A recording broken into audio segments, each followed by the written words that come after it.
Hello guys, good morning. Good morning sa ating lahat. Medyo ano pa rin, clag pa rin, pero we're making nagkakaroon na siya ng improvement. Medyo masigla na ako. Though medyo lang very light clag pa yung aking nose. Hopefully after kong maligo, after kong mag-gym ngayon, and we can achieve full recovery after 2 days, which is duty ako after 2 days nito. I don't know kung magpipick up ako tomorrow. Hopefully by tomorrow we can achieve full recovery in terms of our clogged nose. Pero wala na tayong body ache, everything. I'm ready for the gym today! Shall Na-miss ko na yung gym. Ayan, nagkakapilang ako dito. Ay. My favorite glass from Pensacola.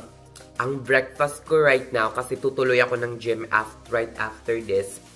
Hintay ko lang talagang ma-edit yung vlog ko ng bonggang-bongga and ma-upload early in the morning. So, 2 egg lang ako ngayon before going to the gym na may yellow or yung egg yolk. Tapos, kinain ko na, hindi na ako nakapag-antay. Buno ito kanina, avocado. Lagyan ko lang siya ng milk and nilagyan ko ng 1 packet of stevia. O, diba? Very, tasty. Siya lang. Ayan. May nag-ask pala kung saan daw ako nag-open ng Roth IRA. You can open your Roth IRA sa Fidelity or sa Chase. Kung meron kayong Chase account sa Chase, tapos meron kayong Chase app, mas madali ang pag-open ng Chase self-directed investment account, something. You can check that on the app. You can create on that. And then after that, you can open your Roth IRA there. You can fund it using your Chase account. Okay?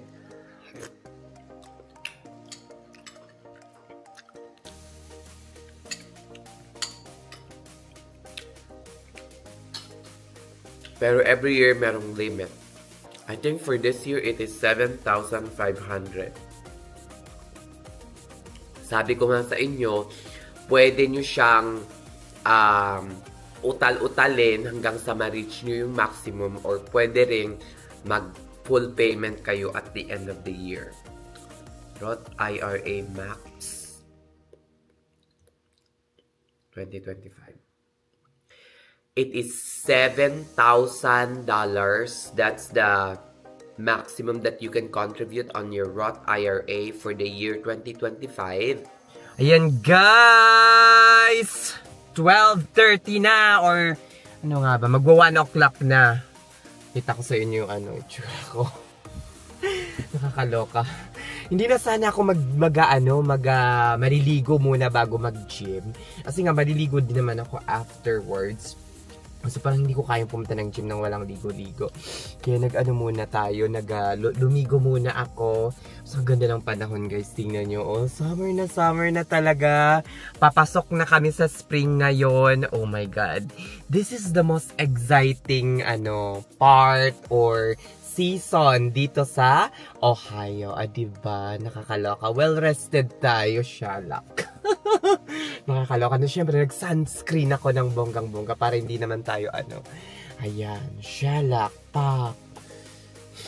12:30 na, lang ako, mag-gym lang ako for a few hours, and then after that, siguro magpapa-car wash ako, and then after ko, kasi medyo may mga dumi-dumi na sa aking car. Kasi nga summer, madali na siyang magkaroon ng mga dust-dust. Napakaganda ng panahon ngayon compared to yesterday. And I'm so thankful, so grateful na off tayo ngayon, diba? Okay, let's go na. Dara na day. Ito yung pinaka-the best time para gamitin ang ating mga sunglasses. Mahilig talaga ako mag-sunglasses kasi tingnan nyo, hindi naman maganda yung mata ko. At saka kailangan nating protektahan yung mata natin from the UV rays, 'di ba? Hindi lang to pang forma, pero dapat nagaano rin tayo, parang gumagamit tayo ng sunglasses para maprotektahan yung mga mata natin, para hindi prone to a lot of chemicals and UV rays. Char! Nag-educate. O siya, sige na, magdadrive muna ako. Ayan, hello guys! Nandito na ako sa malapit sa gym ko. And kakabasa ko lang nito sa Sephora. Ito ay about sa finance a car without a US credit history. Ito, meron akong take dito. For me, bago kayo pumunta dito sa Amerika, yung mga nagbabalak na kumuha ng or mag-finance ng car nila through a private institution like this one, itong US International Auto Source something, or meron akong narinig nito before, at based ito from experience nagbabayad siya ng APR around, I don't know if it's, I think 10 or 12%. Nagulat siya na yung APR ko na binabayaran sa car ko na to is just around 3 to 4%. Guys, itong car na to na finance ko through a credit union, which is 3 to 4%, bihira ka makahanap. Maski yung mga Chase without a credit history, they will tatagain kanila ng napakataas na APR. So, if I were you guys, though this is parang napakagandang plan, kasi nga pupunta kayo dito tapos mabilis lang ang approval kasi nga napakataas ng napakataas ng APR. Meron akong kakilala or meron akong mga ibang mga friends na nagbabayad ng siguro mga $700 to $800 per month. Okay, almost the same price ng car ko. In my case, I'm only paying around $500 per month. Brand new to ka. Char, pinagmalaki. Ayan, $500 per month, around $250 per paycheck. So, ang APR ko is 3 to 4% lang. Ang recommendation ko is wag magsisettle sa mga malalaking bangko o kaya itong mga private auto source something. Try to wait, kung kaya nyong mag-antay ng 3 to 4 months bago kayo kumuha ng car pagkarating nyo dito sa Amerika, wait for that. Believe me or not, it will save you a lot of money. Okay? Huwag magmamadali sa pag-purchase ng car, pag-isipan ng maayos, sa pag-loan ng car, kung saan man kayo maglo-loan, pag-isipan nyo ng 10 beses. Okay? It's not necessary na pagkarating nyo dito within a month, dapat meron na kayong sariling car. Okay?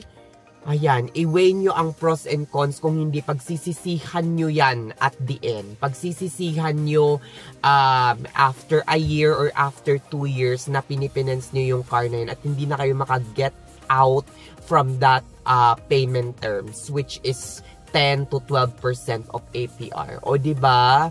So, after 3 to 6 months, if meron na kayong medyo maganda-ganda or fair na credit history, look for a credit union sa inyong lugar. Mas mababa ang APR niyan, yung mga credit union. So, go for it. Alam nyo na. Diba? Para makatipid kayo. Diba? Huwag masyadong magmamadali. In short, always, kapag nagdidesisyon kayo about your apartment, about your car, about everything for your first 3 to 6 months, pag-isipan nyo ng 6 hanggang 10 beses, and at the same time, mga beshi, wag i-consider yung, ay, malapit ako dapat sa mga friends ko, dapat malapit ako sa mga ganyan. Yang mga kabatch nyo, nakasabayan yung dumating for sure, hindi ko naman sa nila lahat, no? After a year or 2, for sure, hindi man kayo magkalimutan, pero yung emotion ay pababa na ng pababa. O, diba? Experience ko yan, Day. Kaya, sinishare ko sa inyo. Kaya, wag na wag magre-rely on dapat malapit kayo sa mga kabatch nyo. No. Isipin niyo kung ano yung mas makakabuti para sa inyo at kung ano yung afford nyo lang. Okay? Wag kung ano yung magmumukha kayong sosyal at mayaman dito sa Amerika. Char! At yung komportable din kayo, safe yung mga anak nyo, diba? O siya, sige na, mga beshi, mag-gym muna ang lola no. Shelak! Yan guys. After an hour, labas na tayo. Parang wala akong gana ngayon. Siguro dahil pa-recover pa lang yung katawan ko, no? After this, pa-car wash muna tayo. O, diba? Ang ganda ng sikat ng araw. Sobra. $30 pala yung binabayaran ko sa car wash ko every month. Meron na itong, hindi siya yung pinaka-basic, nasa mid-tier siya. Hindi rin siya yung pinaka-mataas. So, meron siyang mga, features na wala yung basic car wash. So, $30 per month, unlimited na yun. Shala, pa-car wash tayo. Kasi tingnan nyo naman yung car ko dayo. Ayan. Pak! Ang dumi. O, diba? Medyo madumi siya, guys. So, yun. Hindi siya basic car wash na, na lilinisin lang yung body or something. Meron siyang parang, underbody something na lilinisin na. Makita nyo mamaya. Shalak. Para namang hindi ko pa na-vlog yun. Ayan, ito, basahin ko sa inyo. Wash, will, clean, tsaka dry lang yung $20 unlimited na basic car wash. Pero sa pinili ko na nag-add ako ng $10 per month, unlimited din siya, pero meron na siyang wheel brightener, triple foam, ultra shield, underbody, clear coat protection, spot, pre-rinse, and turbo dry. Pwede na, diba? May mga mas mataas pa, pero dito na lang tayo sa parang mid-range, 'di ba? O siya, sige na mga beshi. Pa-car wash muna tayo at magda-drive muna ako. Shalak! Ayan guys, grabe ang haba ng pila. Hindi ako nagpa-car wash. Grabe as in. Siguro mga 100 sasakyan nakapila doon. 3 lane, pero punong-puno hanggang sa labas. Ay, dapat nagpa-car wash na ako kanina. Buisit talaga. Hindi ko naman ini-expect na ganun. Anyway, kakain muna ako and then after that, pupunta dito si Beshi. Punta kami, mag-grocery kami, punta kami ng Best Buy. Bibili ata si Beshi ng pack. May bibilihin. Dalhin ko na rin yung ko siguro, yung anong tawag doon? Yung anong tawag doon? Yung charger ko ng laptop kasi medyo nasira yung dulo nun eh. Baka may nagre-repair kaya sa sa Best Buy. Tingnan natin kung mapapa-repair ko.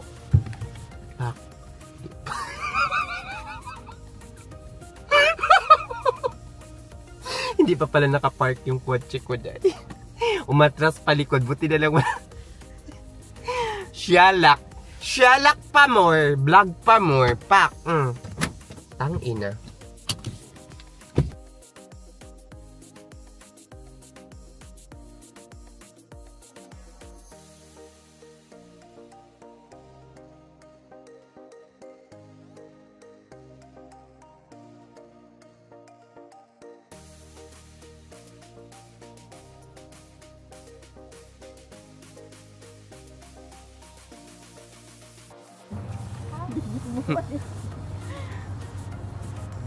Yari kami guys, nandito kami sa Best Buy ngayon. Yari kami guys, tausog half, tausog half. Uy, ano ko mga kuwan, mga ano ba ini? Mga subscriber tausog. Half Milican, half Filipina guys.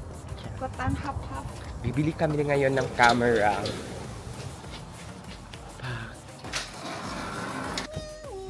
Lilipat kami guys ng ibang Best Buy kasi hindi available dito sa isang branch. Maganda ba ako dyan? Ay, maganda ba sa Best? Ilayo lang natin.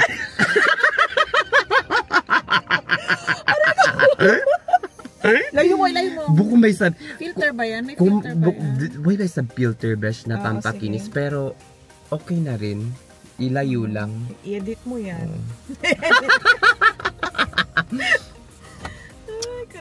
Shala. Hindi ka mag-joyride 28 minutes, correct.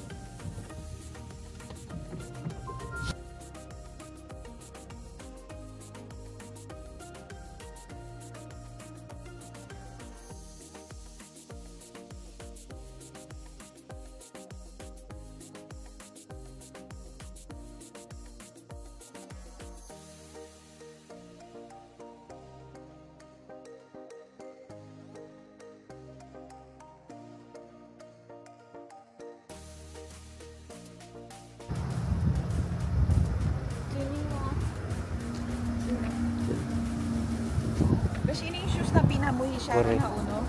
Biya, Saan? nag 30, biya 36 lang ini besh. Adidas. How no? Hasin sinabi Ay, outlet. bongga. Biya nag-uno yan to. Di ba kita? Yung Ah, yun. nag-uno Black Friday last year. Ay, hindi ko na ma-remember, besh. Biya to Ayan, kita, nandito na Adidas. kami sa Best Buy, guys. Pangalawang Best Buy na to. And sana, meron na. Para mabili na namin yung camera ni Cha.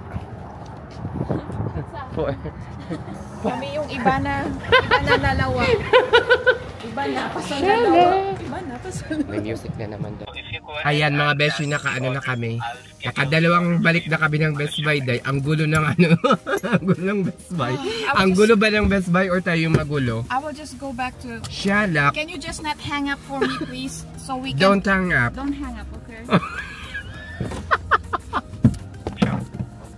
Shut up. We'll go back to the store.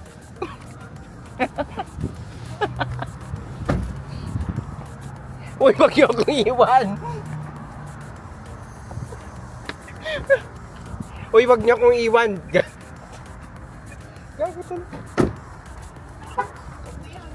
Oo. Wait, please don't hang up. We need you. I'm here. Take it on. We need you. I thought we will not be paying and you're just like fixing the issue of the delivery and pickup. But you're asking us to pay it again. We have already paid like more than $700. I do understand that, but right now, as I'm checking the, like.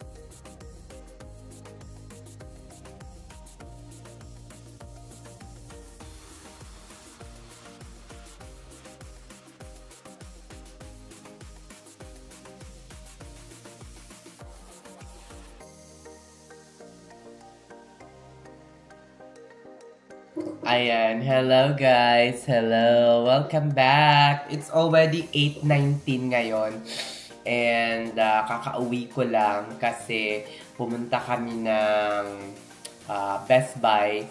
Kaso, pupuntahan sana namin yung Fairfield, Fairborn, tsaka Miamisburg Best Buy kasi gustong bumili ng friend ko ng ganitong camera na to. DJI Pocket 3 for travel, mga ganyan. Kasi maganda nga siya for 4K and HD video taking. Pang store ng mga memories mo, pang gala, pang travel, di ba?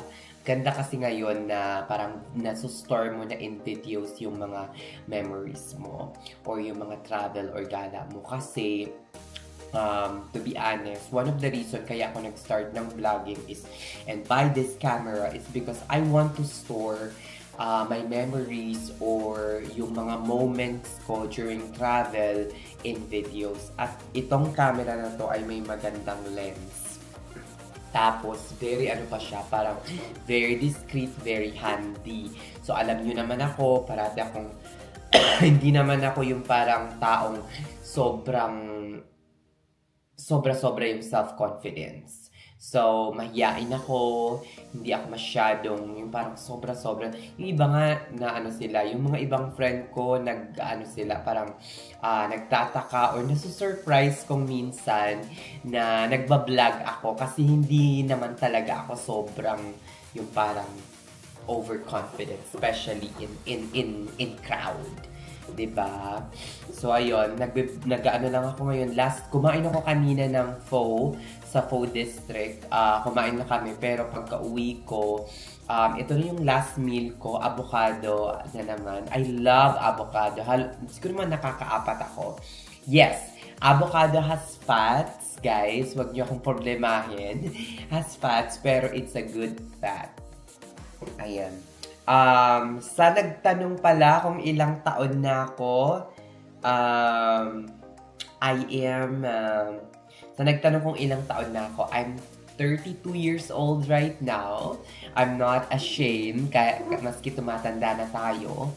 I'm 32 years old and I will be turning 33 this coming April. So, sabihin na natin 33 na, di ba? I was born in 1992 sa 32. 32 years. Ayun. Reply tayo to some of the comments. Very inspiring. Sabi ni Hazel. Very inspiring taking my NCLEX next month. Nararamdaman ko yung enthusiasm at sincerity doon sa previous vlog mo. By the way, your channel was not suggested. Ikaw talaga yung topic at binanggit itong channel mo sa Guzman pa. Oh. Oh my God! I've never seen that. Like, I have to watch that. I thought my video was suggested. And I'm glad I checked it at na-boost lalo yung motivation kong mag-aral mabuti. Please keep on sharing. Yeah. One of the purpose why I opened this channel or this vlogs is to encourage hindi naman sa parang ini-specific ko. I want to encourage most of my fellow katribo or katribe, especially sa Holosulu and Zamboanga, fellow Tausu, to be open about going here in America, especially for those who are already nurses or RNs in our province. Hindi ko gustong magyabang, hindi ko gustong parang ipakita sa kanila na meron akong napatunayan dito sa Amerika. I want to show my life here because English. No, yun. I want to show my life here because I want them to feel motivated and encouraged and see this opportunity as one of the options for a good career, a good nursing career overseas. So after nila mag-Saudi, after nila mag-Qatar, Dubai, mga ganyan, di ba? I want to see this opportunity. I want them to see this as one of the options.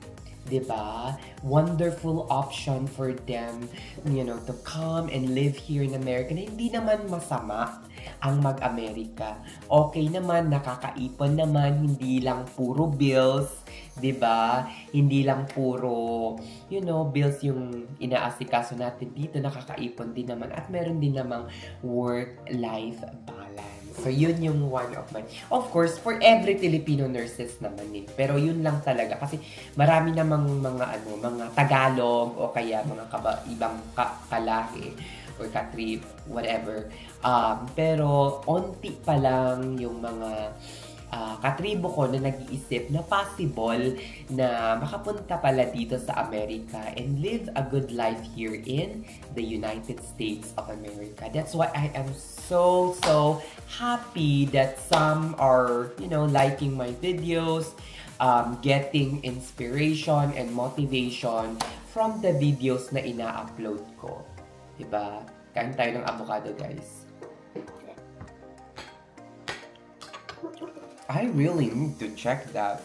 Thank you so much, Guzman family. I've never, naman recommend or maano yung videos ko from, coming from them.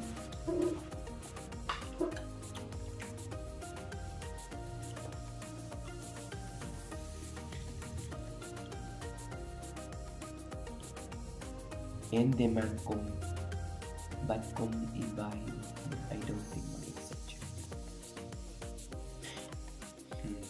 In demand, but kung iba yung field, I don't think mag-exaggerate ka na gusto. Ay, hindi ko mag-gets ito. Chris Reyes. Yeah. Guys, hindi ko maintindihan masyado. Pero gusto ko lang i-clarify na hindi ko naman sinasabi na dapat nurses lang yung manood ng vlog ko. Ang sinasabi ko is that ang goal ko lang talaga is makita ng mga fellow RNs ko from, you know, from the Middle East, from the Philippines, from Holosolo, or kung saan man, sa Tawi-Tawi, Bungaw, or makita nila yung life ko dito and hopefully ma-motivate silang mag-pursue ng NCLEX and then after that, come here in America. But hindi ko sinasabing hindi ko naman sinasabi na dapat RN lang yung manood nito. Pero halos lahat or majority ng video ko, 70 to 80% is karamihan ang makaka-relate ay my fellow RN, fellow nurses, mga ganyan.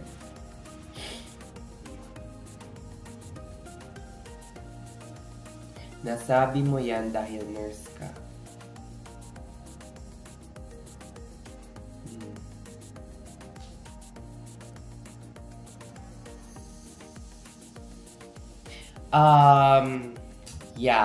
Yeah, that is true. That's why I said,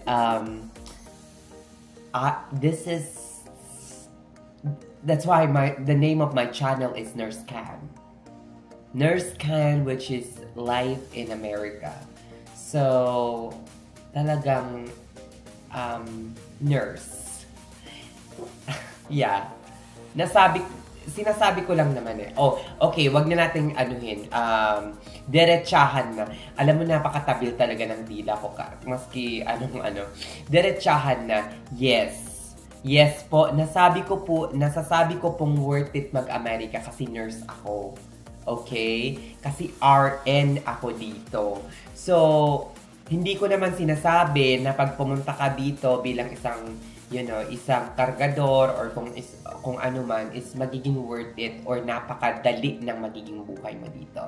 That's why I am a nurse Filipino vlogger. Tapusin na natin dito at ayoko nang maging nega at baka dumami pa yung aking mga negative comments sa mga comment section. Thank you so much sa palaging panonood ng aking vlog kahit napakahaba. Thank you and have a nice day. See you tomorrow. Bye-bye!